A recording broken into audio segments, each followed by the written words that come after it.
In a major breakthrough, the Bishalgarh police have arrested another suspects in connection with a shooting at a local contractor's residence in Netajinagar. The accused, identified as Nayan Deb, was apprehended in Guwahati.Bishalgarh SDPO Vikash Senthiya shared the details based on the incident. According to the sub-divisional police officer of Bishalgarh, the shooting incident took place on April 3 at a local contractor's residence in Netajinagar. Based on the incident, the SDPO confirmed they tracked down and arrested the prime suspect involved in the shooting.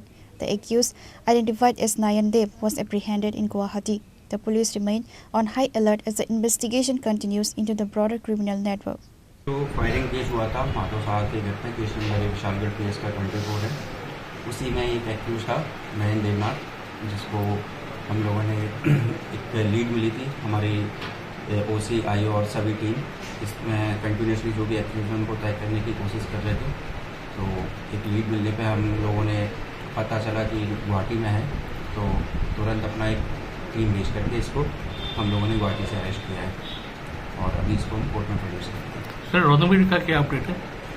उसके लिए भी हम continuously try कर रहे हैं, हमारी team उसको भी खोज रही है और बहुत जल्दी उसको भी हम लोग अरेस्ट करेंगे। सर, जिसको अरेस्ट किया उसका नाम क्या है? इसका नाम नयन देवनाथ है, नयन देव और अलियास आर्यन, और इसके बाबर नाम है श्री सुब्रत देव।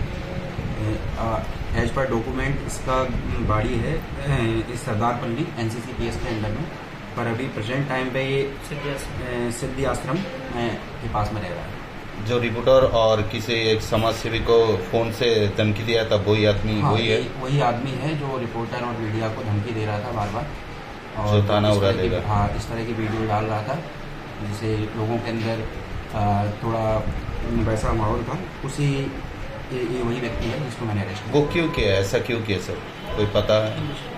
ये तो अभी अंडर इन्वेस्टिगेशन है। हाँ। अभी कोर्ट में प्रोड्यूस कर रहे हैं, उससे इंक्वायरी करेंगे, तब पता चलेगा कि वो क्यों कर रहा था, क्या पर्पस था उसका। तो ये तो इन्वेस्टिगेशन के बाद ही पता चलेगा। रणवीर के साथ उसका कोई कनेक्शन है क्या?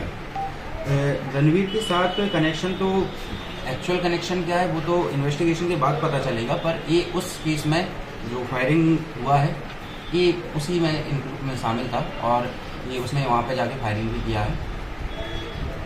कितना बजे उसको अरेस्ट किया? उसको अरेस्ट परसों गुवाहाटी से अरेस्ट किया था हमने उसको, फिर वहाँ से हम लोग ट्रांजिट बेल लेकर के हम यहाँ पर आए हैं। विशालगढ़ PS में कल 7:30 बजे हम लोग उसको लेके आए और गुवाहाटी से उसको हमने 3 तारीख को 1:45 पर अरेस्ट किया था। Reported by Jivan from Bishalgarh, Chini, Khorang.